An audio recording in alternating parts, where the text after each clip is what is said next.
یہ مسند احمد ابن حنبل میں بھی ہے، ترمذی میں بھی ہے۔ قال قال رسول اللہ صلی اللہ علیہ وسلم انی آمرکم بخمس اللہ امرنی بہن۔ یہ ایک روایت میں اضافی الفاظ ہیں، اللہ امرنی بہن، دوسری میں نہیں ہے۔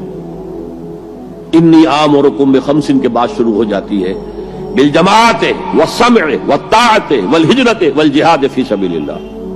مسلمانوں میں تمہیں 5 باتوں کا حکم دے رہا ہوں، اور یہ حکم اللہ نے مجھے دیا ہے، حالانکہ آپ کو بھی حکم دینے کا اختیار ہے، لیکن آپ نے تاکید کے لیے کہا، میں اپنی طرف سے نہیں کہہ رہا، میں پہنچا رہا ہوں۔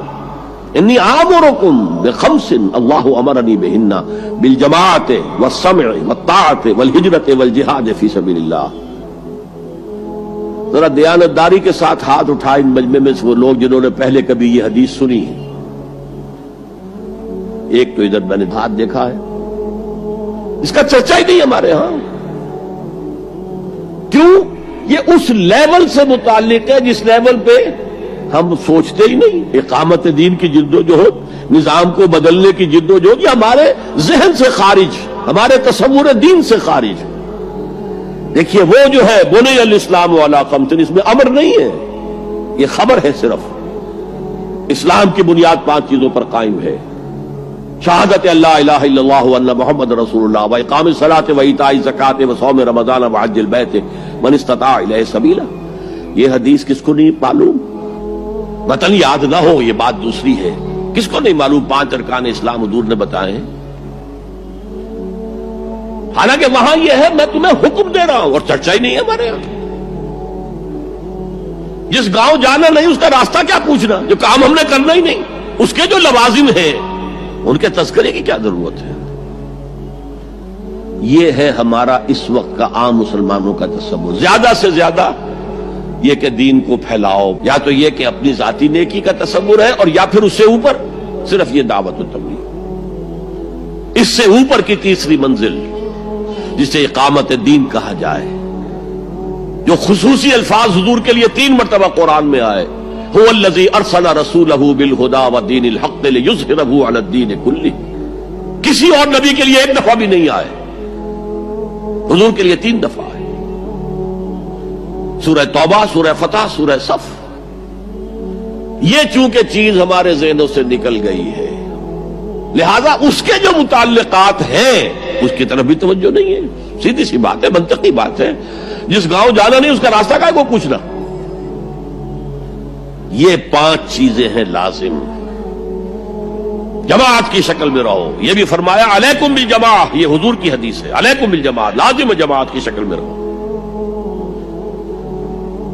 اور حضرت عمر کا قول ہے، اور آپ کو معلوم ہے کہ صحابی کا قول بھی حدیث کہلاتا ہے۔ حضرت عمر فرماتے ہیں لا اسلام الا بالجماع ولا جماع الا بالامارہ ولا امارہ الا بالاطاعہ۔ کوئی اسلام بغیر جماعت کے نہیں، کوئی جماعت بغیر عمارت کے نہیں، اور کوئی عمارت بے فائدہ ہے اگر اس کی اطاعت نہ ہو۔ تو پہلا حکم بالجماع والسمع، اور سنو۔ سننے کے لیے وابستہ رہنا ہوگا، وابستہ رہ شجر سے امید بہار رکھ۔ اب یہ نہیں ہو سکتا تھا کہ حضور پر کوئی بات آئی ہے تو آپ خود ہر ایک کے گھر جا جا کے اس کو پہنچائیں۔ آپ وابستہ رہیں اس نظم جماعت کے ساتھ، جیسے کہ درخت کا پتا جو ہے اس تک بھی جڑ سے لے کر جو غذا آ رہی ہے درخت کے پتے تک پہنچ رہی ہے۔ تو پیوستہ رہ شجر سے امید بہار رکھ، اس پیوستگی کے ساتھ، تاکہ وہ سارے احکام آپ تک خود بخود پہنچے۔ والطاعہ، اور اطاعت۔ 3 چیزیں ہو گئی، بالجماعت والسمع والطاعت والہجرت والجہاد فی سبیل اللہ۔ اور میں اس کی حقیقت پہلے بھی بیان کر چکا ہوں۔ ہجرت، اس کی بنیاد کیا ہے؟ حضور سے پوچھا گیا ای الہجرت افضل یا رسول اللہ، اے اللہ کے رسول سب سے اعلیٰ اور سب سے افضل ہجرت کون سی ہے؟ فرمایا ان تہجر ما کرہ ربک، ہر اس چیز کو چھوڑ دو جو تمہارے رب کو پسند نہیں ہے۔ آج اپنے گریبان میں جھانکیے، جو چیز زندگی میں غلط ہے شریعت کی روح سے طے کیجئے کہ اب نہیں ہوگی، اب ختم کر دوں گا، ہجرت شروع ہو گئی آپ کی۔ ان تہجر ما کرہ ربک، ہر اس چیز کو ترک کر دو، چھوڑ دو جو تمہارے رب کو پسند نہیں۔ اور آخری ہجرت تو آئے گی وہ اقامت دین کے آخری مرحلے میں، جب اقدام ہوگا، جب نظام کو چیلنج کیا جائے گا، پھر جو ہجرت ہوگی وہ فرض ہجرت ہوتی ہے۔ مدینے کی ہجرت فرض تھی، ہجرت حبشہ فرض نہیں تھی۔ وہ تو جن لوگوں کی ہمت جواب دے رہی تھی اور جو پرسیکیوشن ہو رہی تھی اور جو تشدد ہو رہا تھا اس کو برداشت نہیں کر پا رہے تھے، انہیں اجازت دے دی گئی کہ ٹھیک ہے چلے جاؤ، حبشہ کی طرف ہجرت کر جاؤ۔ مدینے کی ہجرت فرض تھی۔ اگر کوئی ہجرت نہیں کر رہا، ما لکم من ولایتہم من شیء حتی یہاجروا، تو اے مسلمانوں تمہارا ان سے کوئی تعلق نہیں ہے جب تک کہ وہ ہجرت نہ کرے۔ بلکہ سورہ نساء میں اس کو بھی ایک طرح کا نفاق قرار دیا گیا۔